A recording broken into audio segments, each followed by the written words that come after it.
Good morning, kids. Mr. B back here with another Wednesday social studies lesson. Still looking at the 13 colonies. We've spent quite a bit of time talking about the northern colonies.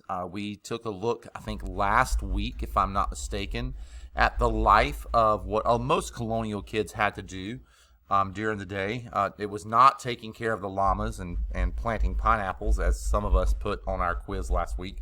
I thought that I was making that fairly easy. But we have some different things that are going on, and we're going to start talking about the middle colonies. And I know we spent a little bit of time about the middle colonies, but I'll go back over this again. Again, this was in the middle of the 13 colonies, and it included New York, New Jersey, Pennsylvania, and Delaware. And these were extremely important places. They were very eclectic. They were very... They were like a melting pot, which is a lot what like New York is now. There were lots of different religions, lots of different people, lots of different nationalities living in these areas. It wasn't just one dominant form of people. There were a lot of different religions there at the time, and people seemed to be pretty happy living their lives and doing their thing in the middle colonies.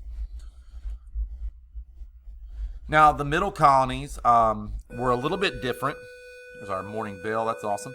Our middle colonies were a little bit different, where in these middle colonies, again, like I said, things were a little bit more diverse.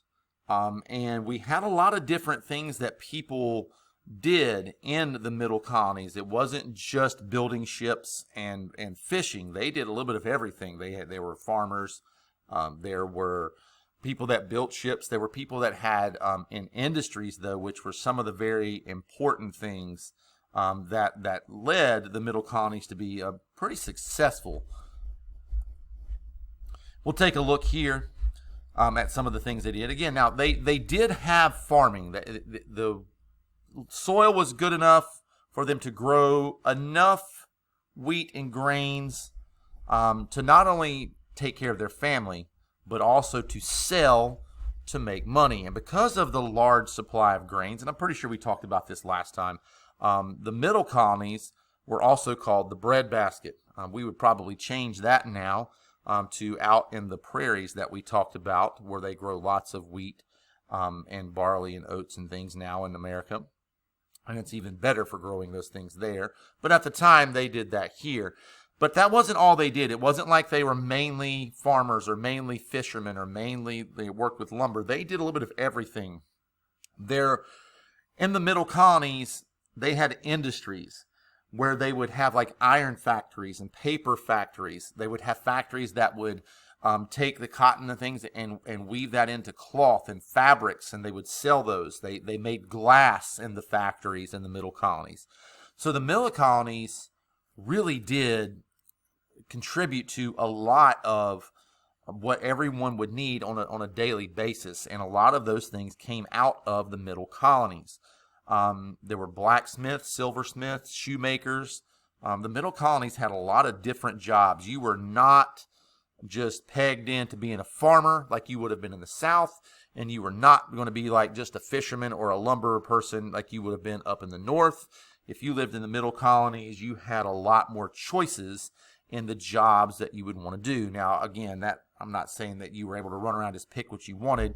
You were probably born into a family that would have been a certain thing. Now, a lot of times then, people would have their last names come from like what they did. So when you see someone with the last name of Smiths, they may have been, their ancestors may have been blacksmiths or silversmiths at one point. Some of those things came from that. I wish we had time to get into how some of the last names came about, but we just don't have enough time to do that in social studies. Maybe we can have some extra time towards the end of the year and dig into that a little bit, because it is fun to look at where some of those came from. But again, lots of different types of jobs that you could take on in the middle colonies. So we've moved from the north, and then we just went through the middle again as a quick refresher, as I think we covered the north fairly well the first couple of times. I wanted to make sure that I gave the middle colonies their fair share. And now we're going to talk about the southern colonies, Maryland, Virginia, and this is where it gets extremely familiar, North Carolina, South Carolina, and Georgia. Obviously, we live in what would have been, at the time, a southern colony. I still think that if you ask people, they would say that we live in the South. And that's probably true. We live in the South of, at least on the east side of America. So when we look at that, one thing that we have to understand, and it's the last sentence that we say in here, is these colonies had more slaves than other colonies. That is not to say that the northern colonies and the middle colonies did not have slaves. They most definitely did, but a large portion of people that lived in the South at the time had slaves. Again, we've talked about this when we were talking about where we live. In the southern colonies, they had amazing soil, and we know that. I mean, we look around just Friendships area, and there are farms everywhere. Our soil is amazing in the South for growing all sorts of crops. And we typically have, for the most part, I mean, you can even think about it. I mean, there's been some days in the past couple of days where I'm like, holy cow, it's like, I'm like sweating. How am I sweating? It's like the end of October. It's been warm. And that you combine that, a longer spring, summer, and fairly decent fall, that climate allows for growing of crops and different types of crops that grow at different types of years, or different times of the year. Sorry, my mouth just got turned up there. I hate that. I wish Ray was in here with me today, because he could probably tell me even more about the different crops that grow at different times of the year. Just because I grew up with like my dad in Walnut Cove and he did a lot of deer hunting, I know that corn is growing about this time of year because he did a lot of his hunting in and around the cornfields and in the woods near those fields, because that's one of the foods that the deer would eat. We have amazing crops that grow not all year round, but for a good portion of the year. And our economy was almost completely based on farming. Remember, up north, they mostly fished and lumbered. They had a little bit of stuff in the middle colonies. They did pretty much everything. They farmed, they lumbered, they fished, they blacksmithed, they did everything. For us in the southern, our economy was almost completely based on farming. And that brings us to a very quick question. Everybody keeps talking about economy, and if you've watched any commercials, you probably heard the word economy pop up in all those really annoying commercials that come on TV every single day. Well, what is an economy? Well, here you go. An economy is a system of producing, buying, and selling goods and services. So what is an economy? Economy is when we are buying and selling things. Now, at that time, some of the things that they were producing, buying, and selling, obviously, were crops of foods. Those were important. Cotton, in order to make all the different clothing and articles of things like that. Indigo, so we could have dye. That was just the farming portion. Remember, we had those blacksmiths, silversmiths, glass makers. We have people building ships, just cutting down lumber, buying and selling. And remember, all those goods would go in and out of those ports that we had in different parts of the colonies. In the southern colonies, farmers could produce way, way, way more crops than they could ever need for their family, and they could ever store and can and jar for their families. So they would sell the extra crops and make lots of money. These cash crops that they were called cash crops because it was crops that made them cash, were grown on large farms that they called plantations. Again, some of the things that were grown on those farms: cotton, tobacco, still pretty big in North Carolina there, rice, sugarcane, and indigo.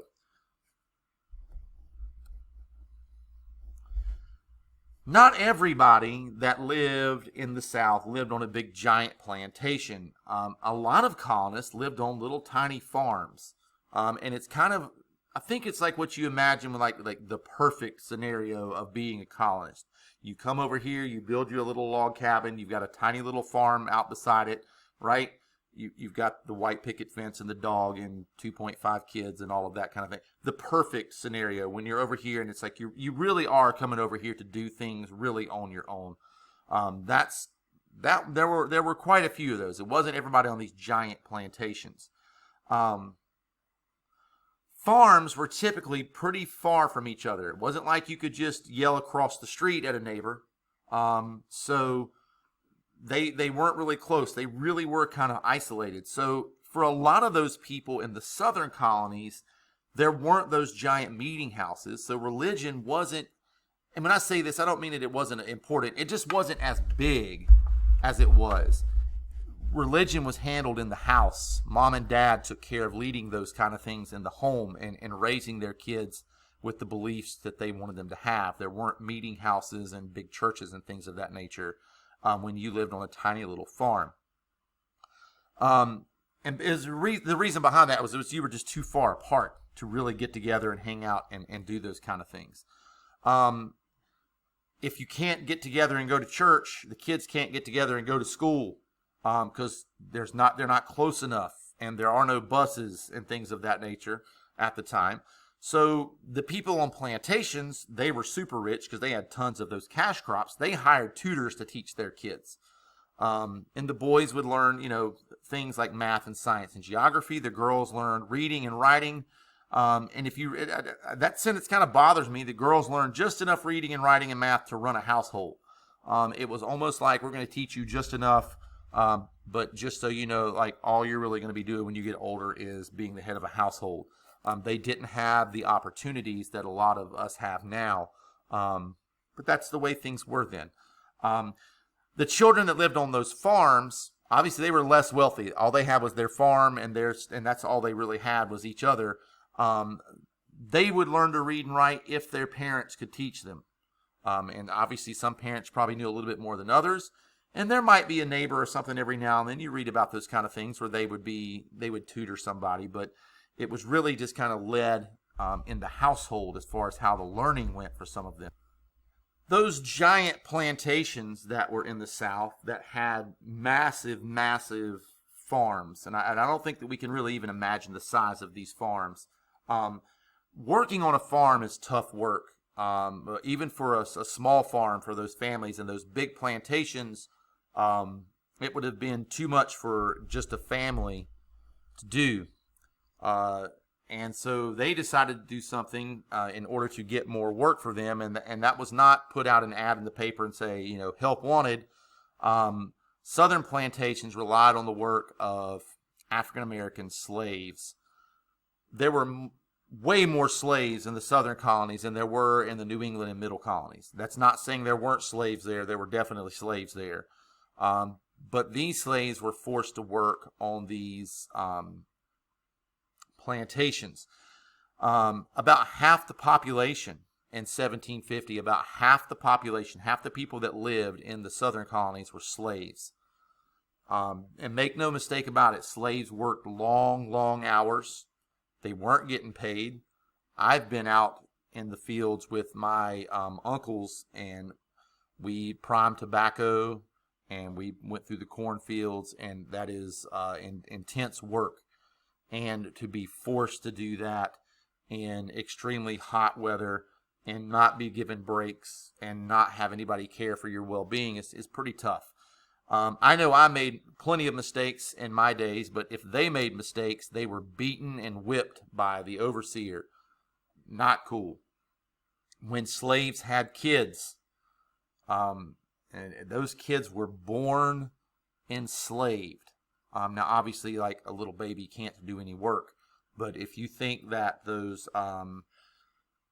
like the owners of the slaves at the time were kind enough to be like, oh, you're a mom now, you can take some maternity leave and stay home with the baby. No, that mom had to work with the baby, probably almost like those Native Americans carried their babies in one of those cradles on the back, and still had to go out and work all day. It was illegal for slaves to learn to read and write. The first slaves arrived in the colonies in 1619, and it took 250 years before slavery was ended. We will get a little bit more into slavery and talk about those things that happened here very soon. Let's take a look at a couple of definitions that we had today. Plantation. What is a plantation? It is a large estate on which cash crops, remember those giant farms were cash crops, like cotton, tobacco, and sugar are grown, usually by workers who live on the property. So that is a plantation. That will wrap it up for today. Don't forget to smash the like button and subscribe.